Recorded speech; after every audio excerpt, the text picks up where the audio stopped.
What is up, everybody? How are you doing? Welcome to the Hooper's Edge podcast. I hope you guys are all having a great start to 2021. I am here with my oldest brother, Stephen Cramer, and we're discussing a lot of things about the business and the media aspect of Cramer basketball business. And I'm looking forward to diving into it. How you doing today, Stephen? Good. We had a really awesome question from one of our boys, Colin Miller, that we're going to get to. I spoke with Colin. You've been in touch with Colin, and he was really cool. He said, we could use his questions for this podcast. Like we said in our last podcast, you can reach out to us and talk to us at any time. Well, guess what? He reached out right away and was, asking you questions, asking me questions about tips for training other athletes. And that's something that I get asked a lot by young players who love the game and they know that they're not going to be able to play forever, but they want to stay involved or in some way, shape, or form. And so they want to learn from me on any techniques and tips and advice that I can give them from a training side and then from the business side as well. So I'm happy to dig into some of these questions. Yeah, I'm excited. So, yeah, Colin, great player. And the reason he's a great player is because he's a great student of the game. I had the opportunity to train him a few times this summer, and he wants to do each move perfectly. He wants to know the purpose behind it. And he's one of those guys that's not just going to do it when you're training him. He's going to take it back to his house and he's going to work on it until he perfects it. And now he wants to know about not just the physical training that we're doing, but how you've gotten to where you are. So I'm just going to go ahead and read part of this text message that he sent you. So here we go. Hey, coach, hope you had a great Christmas. Obviously, you're very well known in a basketball sense, but I'm interested in the business side of Coach Cramer. Besides getting ready for the season, I'm looking to build my resume in a business sense. I plan to start a podcast, train younger kids in my area, and referee basketball games, which I just got officially registered to be by the MHSA. Congrats. You've done all these things, so I'm writing for your advice. I know you use Anchor to make your podcast, and he asked a few questions about how to start the podcast and get it out there, which we'll answer later. And then he says, how did you start to become a trainer after your pro career? Can you share some early lessons that you learned that you wish you knew before you started training? And can you give me any advice for starting to train younger kids right now? Some great stuff. Like it's, I mean, for somebody to be in high school and asking those kinds of questions already, they let me know that he's well ahead of the game and not just, in whatever he decides to go into because of the view that he is looking at things. Like that's impressive. The other thing that stands out to me is he became a certified high school official in high school already. I mean, that takes some initiative. Like, Colin, props to you, man. Like you are getting things done. Respect. Like we've had you at a handful of our camps over the years. Love having you, great attitude, hard worker, all that stuff. Like I'm not surprised, but I am very impressed. So that's really, really cool. In fact, Colin, if you're listening to this episode, screenshot that you're listening to this episode and tag Micah or I on social media. I got something for you. If you just do that, listen to the episode, screenshot it, tag me, I'll send you some swag. All right, on me. Like compliments of Cramer basketball. Like I'm really impressed with these questions.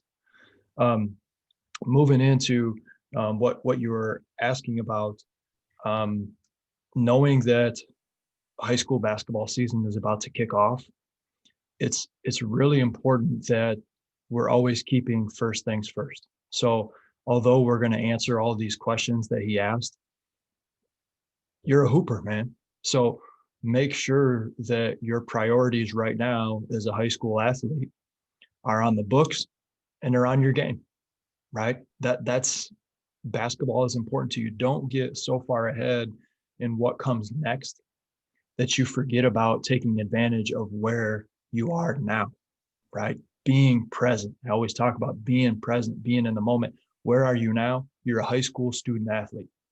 So be a student, be an athlete, and then use some of that extra time that other people may be using to, whether they're spending extra time on social media, maybe they're playing video games and some of that free time.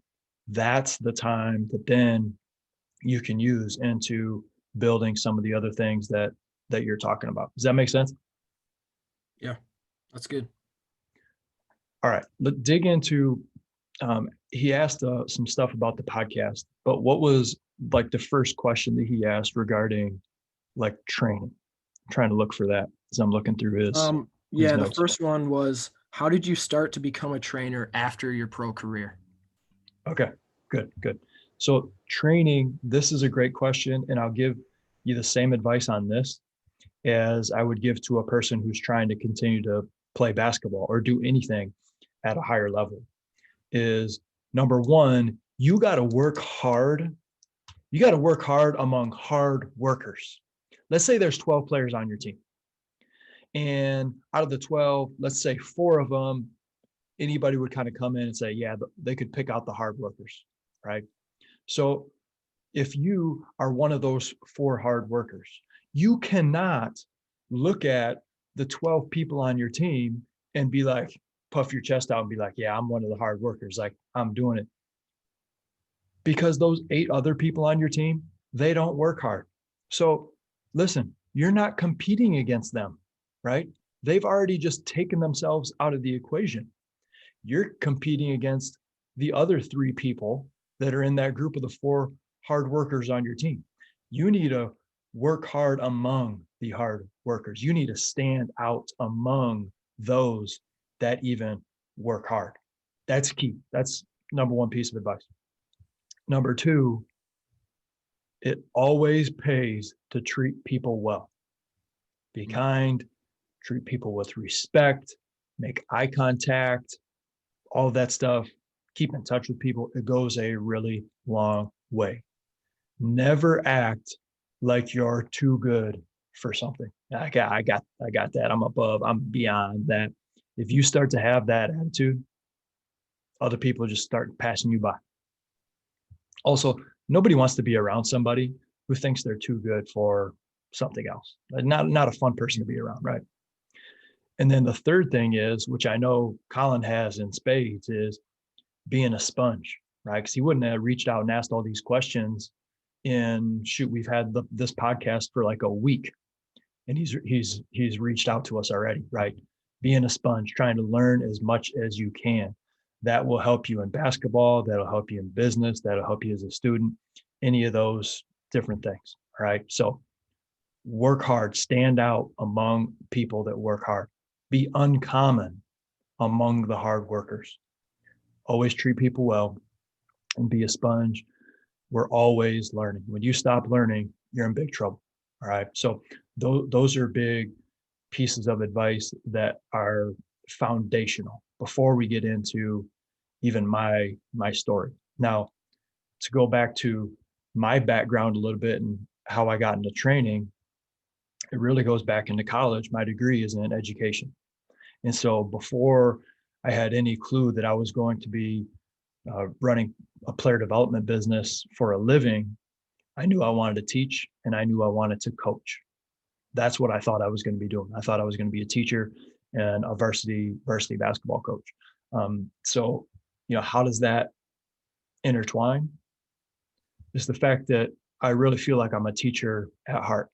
And in order to be a good teacher, I think you also have to be a student at heart. So I'm trying to learn, but I love sharing and teaching what I'm passionate about, which is basketball. So that has really, really helped me. And what I do now is that my background is in teaching and education, and well beyond before I was into basketball training, I knew I wanted to work with kids, make a positive impact in their life. That was big. After I played overseas for 4 years, and while I was playing overseas, 2 of those 4 years, I was coaching high school basketball. One of those years, I was doing training. And while I was also playing overseas, I started a basketball camp that I would come back in the summertime called Thumb Pride Athletics. In fact, I started it like officially, it was a small business. Thumb Pride Athletics was a small business. It was one camp out of the year, but I learned on a very small scale of like revenue, expenses, income, gym reservations, contracts, all of those different things. I got my feet wet. Really, my first camp that I ran was the year after I had played overseas. Now, with that in mind, it was a fairly easy transition. It was a lot more work, but it was a fairly easy transition for me to run a basketball camp because I grew up going to basketball camps. Mhm. I worked a million basketball camps at Hope College, at USA schools, at Bayshore Camp. I I'd done volunteer and paid work doing all these other camps, then being a camper, and then having a mom and dad who ran essentially a big part of their job was running events for a living, working with Blue Water Thumb Youth for Christ. So I could see a lot of the back end work that went into making an event happen that people don't see. I saw a lot of that at a really, really young age. So being able to put on camps and clinics and travel and stuff like that, it definitely came much easier because I had a mom and dad who did something very similar in a different area. After I finished playing basketball overseas, I'm using my education. I'm thinking, okay, I'm going to be a teacher. I was working at USA schools for 2 years. I was assistant to Coach Gainforth for 2 years on the varsity. One of those years, I was coaching eighth grade basketball.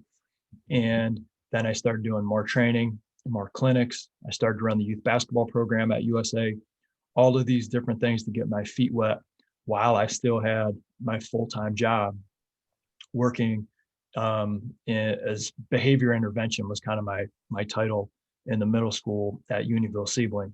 And so that was a way for me to get a taste of working with high school, junior high, and youth level players. And that's when the bug really bit me as far as being able to say, like, man, this is exciting to me. I really love and enjoy this. And I think it was the summer of 2013. I had a couple other varsity basketball coaches in the state of Michigan reach out to me and say, hey, I see some of the stuff that you're doing. I had a Thumb Pride Athletics Facebook page. I would post a couple pictures and videos. Um, Facebook was a lot different back then. And they reached out to me and said, hey, can you run what you're doing at USA for my kids in my program? And that's when the light bulb went on for me to say, you know what, I'm working hard at this, but I'm not putting all of my time into it because I have a job.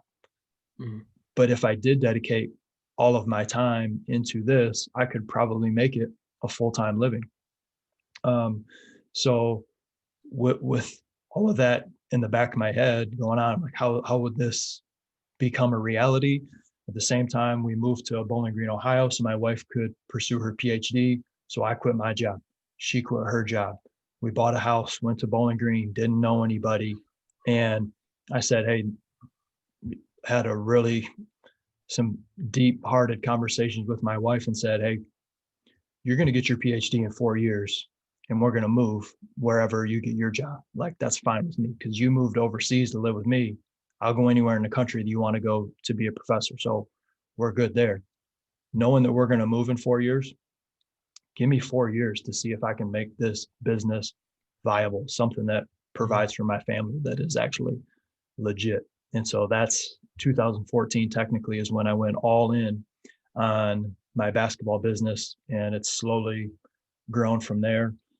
Pandemic aside, which was pretty devastating, but that's kind of the history of Cramer basketball in 5 or 10 minutes. Yeah, I love it. One thing that stuck out to me is how you said the transition from being a pro basketball player into a trainer that's running large events. Because I remember early Cramer basketball stuff. It was originally Thumb Pride basketball camps because you come back to our hometown. We had all the schools from the Thumb of Michigan. We called it Thumb Pride camps. And you're just saying the transition was pretty smooth because of what our parents have done and just everything you've soaked up just from learning from our family. And I think that stuck out to me a lot because that has to do with your mindset. Because you could have easily been a person that said, I've never ran a large basketball camp, and I don't know anybody else that's done it, especially around here. So I don't know what I'm doing. But you realize that you've been through all those life experiences of our parents running events, even though it had nothing to do with basketball. And you're like, hey, yeah, I could definitely do this. So there's you who had an open mind and used everything you've learned, but there could be somebody else that they've been through the same life experience as you, but they don't have an open mind, and they're gonna have no clue what they're doing, even though they should, you know. So that just stuck out to me, the fact that you had an open mind, and just being a sponge long before you started your business, just made the transition easier, allowed you to have connections and just kind of hit the ground running a lot easier and smoother. Yeah, and that background is unique to everyone. You know, my situation's different than the next person's situation. Um, and it certainly helps to have a background as a player, having played college basketball, having played overseas basketball. I talked about the background in teaching, right, with a degree in education. That certainly helps and goes a really long way. Like another background that would help would be having a background in business, understanding, you know, the revenue streams and marketing, things like that would help as well. If you had a degree in like exercise science, that would be a good one in this line of work to really understand body mechanics, how the body works and moves, nutrition. So there's a handful of different things that a person could go into that would really help them on the training side. But one thing that I get, and a piece of it is kind of from Colin's message, but another part is from conversations that I've had over the years with people who ask me what I do. And then oftentimes they're like, oh, yeah, well, I would like to do that. And my biggest question to them would be, why should anybody work with you? What's the reason that, like, yeah, you would like to do it? So I would like you to give me $1 million too. Why would anybody do that? Right? What's the reason that, you know, somebody's going to pay you to teach them how to become a better basketball player? They can just go on YouTube, or they could just go and play with their buddies. Like, why they're going to pay you for their time to do that? Like, let's really think about that. What makes you stand out? Now, the playing experience certainly helps. Micah, you're a college player. You're in that 3 or 4% of high school players who go on to play college basketball. Does that mean you need to be a player to be an effective basketball trainer? No, it doesn't. But you need to start banking experiences that are going to help you teach the game and understand the game, right? If you're not a student first, why in the world should you be teaching? And Mhm. that's a conversation that I've had with a lot of people who are like, oh yeah, I would like to do that because they like basketball and they like to make money, but they're not a student of the game and Mhm. they don't have any experience that other people would want to soak their experiences from, right? And so it's a total pipe dream and very unrealistic. So you have to become anybody, even if you've played high level basketball. One of the number one things that I recommend if you want to get into basketball training is to become a coach first.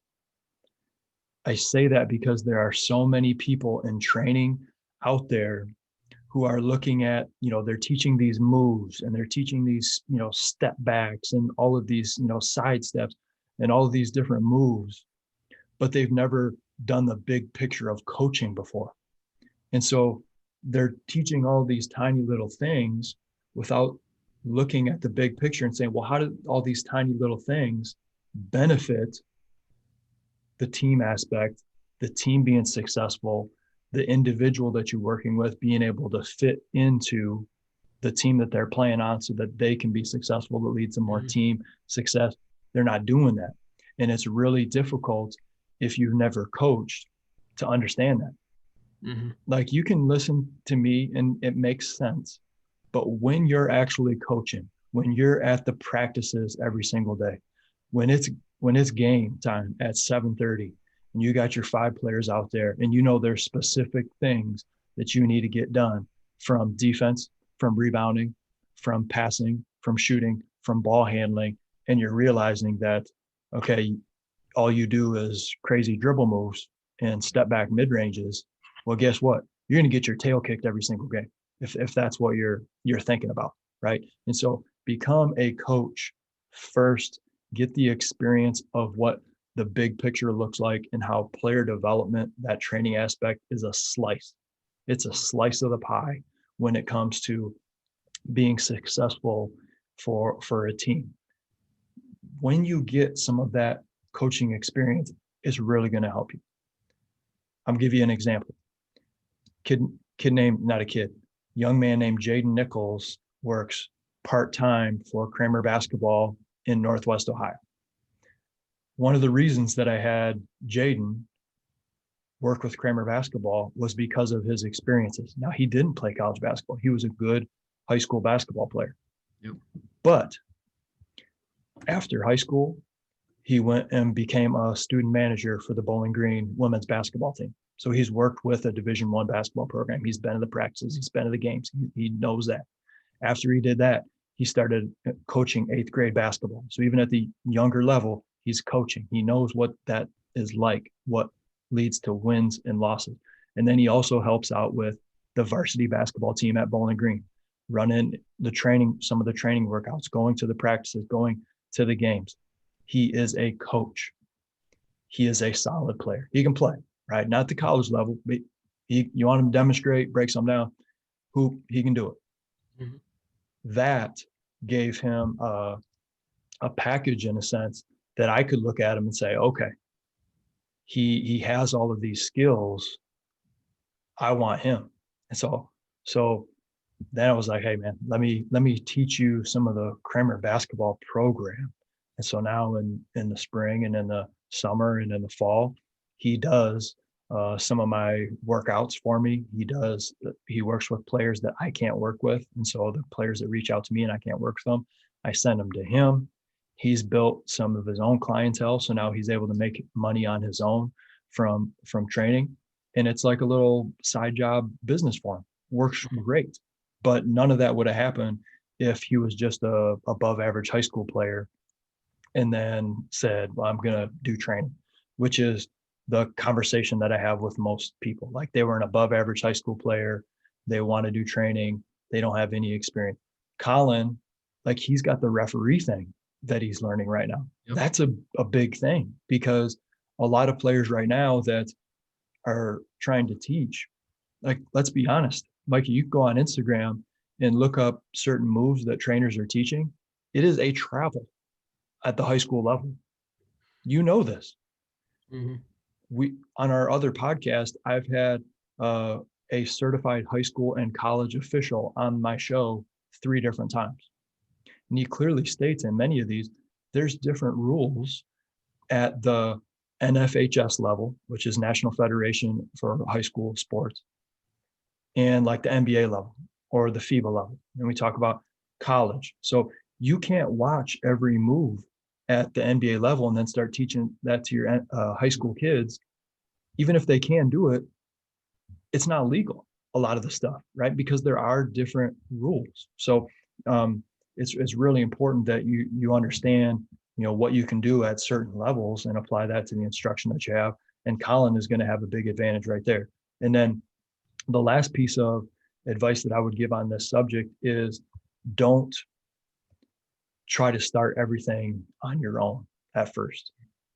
And this will go towards anybody. I think if you're starting to try to run a business is, you don't have any experience. Why would you think that this is going to be really successful, right? Yeah. Why don't you work for somebody first? Understand how a business works. Why don't you do an internship first for someone? Why don't you reach out to the local basketball camp that's been going on for a decade and saying, hey, coach, can I come? I'll work for free for the week. Like, I just want to learn all of the stuff. I want to get there early and help you set up because I know to make this camp happen, there's a lot of stuff that you have to do before, 9 a.m. when the whistle blows and things get going. Learn how some of the business runs before it's actually all on your shoulders and things are up to you, make or break, right? Help somebody out first. That's not just basketball. That's anything in life. That's a huge piece. I can't understate that enough. Yeah, yeah, that was a lot of good stuff there. Um, the next question, I feel like we might have hit on it a little bit, but I'm sure you have some specific stuff that we can get into. This is a question that I'm going to enjoy to hear. Can you share some early lessons that you wish you knew before you started training? That is a good question. Mm-hmm. There's so many, like we could go on Yeah. forever. And I'd like to hear your thoughts after this too, of some Okay. of the things that you've kind of picked up. Um, One thing that kind of first comes to my mind is when I started training, I assumed kids, at least the kids that I was working with, were playing more often Mm. than they actually were. And so when they came to me, we spent a ton of time on the skill development and the block practice of like high rep ball handling, high rep shooting, because I assumed they were getting a bunch of like the randomized reads and game situation stuff from playing. And although that was true for some players, for the majority of the players, at least the ones that I really started training consistently in Bowling Green, that wasn't the case. So I think it's really important that you don't assume everybody's kind of like you. You try to do more background work on each player as an individual and Mm-hmm. figure out who's the one that's going to 2 open gyms a week and playing in a tournament every weekend, and they're getting a lot of live gameplay. So then you could do more block high rep stuff. And then who's the player who is they're running track in the spring, they're not playing AAU, and you so when they come and work out with you, there needs to be more game type play. There needs to be more randomized decision making, because otherwise they're going to become kind of robotic, and they may be able to shoot better in the drill. They may be able to do a ball handling drill better, but they're not going to get the translation when basketball season comes around, because it's literally been, 7 months or 6 months since they've had that quick reading decision making aspect Mm-hmm. of playing actual 5-on-5. So um, that would be one of plenty of mistakes that I've kind of learned from along the way, was making sure that I understood what players could use more of the high rep and which players needed more randomized game situations in the hour that they might have with me every week, or the 2 hours that they had with me every week. Yeah, that's a good one there. And there's one that popped into my head as soon as I read this question, and I feel like I'm gonna have a lot more, throughout this next year when I start training people more and more often. Without you being there and kind of being the main leader of the camp. Um, but one that I thought of is I always want to show people drills that they've never done before, so they're gonna be like, "Wow, that was cool," and I can't wait to do that, on my own time. Um, and it's good to show people things they've never done before, so they can learn something new. They can get reps in an area that they haven't gotten reps in before and learn new reads. And you have so many drills that you've just made up. Um, so you do need to incorporate drills that people haven't done before, but I should also blend in things that they're very familiar with, block training, high reps. Um, because the issue is if I try to throw um, 2 hours or an hour or 1 hour of training at these kids, and I'm explaining a new drill every 5 minutes that they've never done in their lives, well, then half the camp is going to be me explaining something. And then another 15% is them going to be doing the drill half speed because they don't know it yet. And then, the rest of the time they're actually going to have it down. By the time they get it down, on to the next one, we're going to learn something brand new again. So for something that I just need to work on, and I'm excited to, is show people something that they've never seen before, so they can get new reads and they can go home and say, "Wow, that was cool! I can't wait to do it." But also give them something that they're familiar with, so they can get in a lot of reps. And just finding that balance between those two is something that I can't wait to apply. That's a great point. And that's another mistake that I think I made early on was Mhm. I was going for too much awe factor. Like, oh, I went to work out with Cramer and we did this drill and he was doing it like this. And it was just like, whoa. And don't get me wrong, I got the awe factor, which is what we see a lot on social media Yep. of some crazy stuff. And everybody's like, wow, look at that.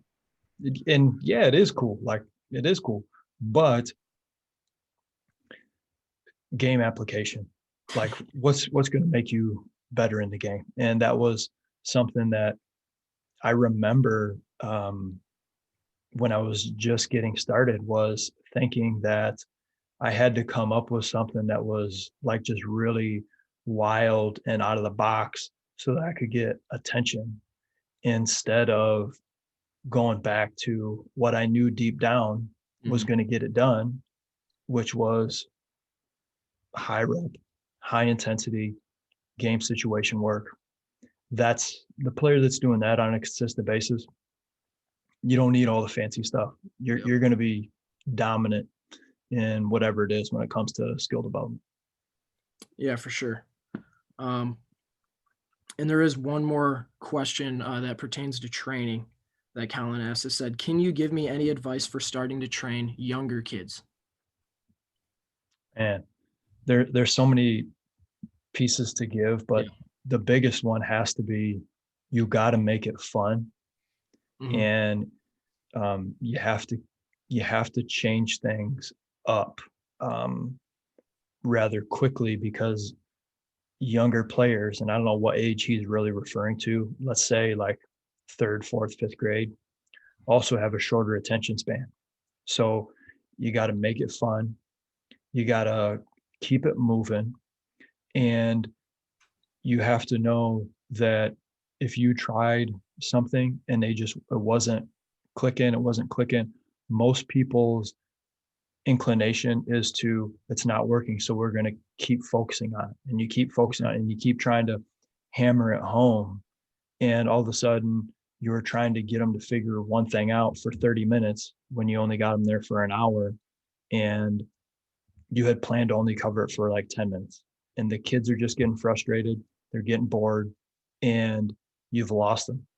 Yep. And so it's really important that you're going to try some things, and you may not be explaining it at their level, and you have to be humble enough to say, we're just going to try it again next time, and as a coach I'll do a better job, and I'll be more prepared next time of explaining it or demonstrating it, instead of trying to hammer it home in a way that's you're wasting their time and you're wasting your own time. Move on. Hmm. Yeah, and there are a couple things that come to mind for me. Um, is that you can do different things to have fun and to make the younger kids have fun than you do with an older group of more skilled players. For example, the young kids, one of the most fun parts of camp is the defensive portion because they love getting in their stance, chopping their feet, and just yelling ball, ball, ball, and doing these slides and doing the races and stuff. But if you have older kids, they might work hard at it. They might be really focused and they might be competitive with it, but 99% of the time they don't enjoy that as much as the younger kids do. And also something fun with the younger kids, relay races. They're getting better. They're doing stuff they've never done before. You got to dribble with your opposite hand and you got to run full speed. So they go crazy for that. They're getting better, they're having fun, and they're cheering each other on. But if you do that with an older group of elite players, guys might think they're too cool for it or whatever, and you can just move on to something else that's a little more detailed. So yeah, I think training younger kids is so cool and it's so different. There's so many different things you can do to have fun.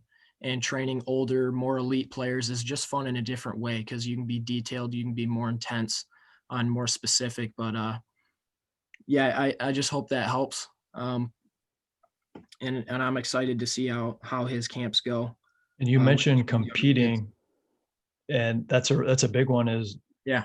Whether you're working with high level high school players or 9 and 10-year-olds, you're competing. Yeah. It just looks different, right? For those younger kids, it might be a relay race handling the basketball Hmm. and how many defensive slide touches can they get. And for an older player, it might be, hey, we're working on this specific one-on-one scoring situation with you on the left wing and the defensive player on your left hip, and you got 2 dribbles to score. Yep. It might be something more like that. But either way, you're competing, and competing is fun. We want to teach competition in a positive way, in a learning environment. It's just going to look different depending on the age level. Yeah, for sure. And I'm excited for the just when the pandemic clears up, we're going to do a lot more competing in the camps. That was definitely one of the things that was the toughest to incorporate from camps this year, because you want the kids to compete, but at the same time you have to socially distance. So usually the competitions end up being some ball handling drills or things like that. So that was definitely something that I missed the most about camp. Um, and that's it for his questions that talk about training. Do you want to dive in a little bit about how to start a podcast, or do you want to touch on that? Uh, Micah, I mean, you can mention some of that too. Like you set up this podcast. Like I Mhm. have my own with the Coach's Edge. You set up this podcast. I mean, you want to walk them through how easy it is? Like it's really easy. Yeah, I can walk them through it. Just listen to the ad that we have on, because it's literally that easy. That's what the ad says. So, set up your podcast on Anchor, click this, do that. It's the easiest way to make a podcast. I'm serious. That's literally how easy it is. Go to anchor.fm and just do exactly what it says. Go on a Zoom meeting, click record. It saves as an audio file. You drag it into the website and you post it. You don't need to buy a fancy microphone. Um, you don't need to spend a bunch of money. We don't spend any money for this. Um, but you do need to have a plan on what you're going to talk about. So I'd say if you want to start a podcast, the work that you're going to have to do is going to be the content. It's not going to have to be you working like crazy, editing a bunch of audio clips and saving up money to buy a fancy microphone. Just just focus on the meat of what you want to talk about. That's the foundation of this whole thing, and just let it fly. Yeah, like I can't. You're absolutely right. It is so Yeah. easy to start a podcast. Like, I mean, yeah, you have to be confident enough that somebody's actually going to want to listen to what you got to say, which Mhm. Mike is, goes back to talk about. It's about the content. Um, and how, like, listen, I made a mistake, man. I was talking to a friend of mine who's big into audio, and I said, hey, I want to start a podcast for my basketball business called The Coach's Edge. It's going to be for coaches. What's some things that I need to do? Again, this is an audio music guy. He does this research and he sends me about $1,000 worth of equipment. He's like, and he's fired up. He's like, yeah, you need to get this, and you need to get this, and you need to get this mixer and this microphone and blah, blah, blah. And I'm like, whoa, I wasn't even doing the podcast. Like it was just going to be a side thing within my business, not like something serious. Yeah. And so I made this mistake. I bought a $50 microphone that's sitting on my shelf right now. I'm trying to get rid of it and sell it. Then if you're watching on YouTube right now, I have like a $10 or $15 sound screen, and then like a $35 mic that plugs into my computer. So I use like $50 with all the podcasts that I do. And you'll probably, when you listen to this podcast, you'll probably notice like my audio sounds a little bit better than Micah's, but not even a ton. And if you Yeah. listen to someone else's podcast who has like $1,000 of equipment, their audio will be better than mine. Like if you listen to our brother Taylor, who has like a podcast production, his audio is crystal clear, right? But you don't need that if you're Mhm. just trying to like, hey, let's have some fun, let's have a podcast, talk basketball, or whatever it is. It's super easy to set up an account. The one thing that I'll say that people have asked me about starting a podcast is like, do you make money from your podcast? Not really. Like, I mean, no, you're probably not going to make money on your podcast. Like, the chance of like being a full-time podcast person is beyond probably 1 in 1 million. Like, just be real with it. Now, being having an idea and running a business for a while, have I made money running my podcast? Yeah, I have, but it's not from the podcast, if that makes sense. Yeah. I on the podcast, I talk about things that are a part of Cramer basketball, part of the Coach's Edge. We have people that listen to it, and then they purchase what it is that I'm talking about. So, did the podcast make me money?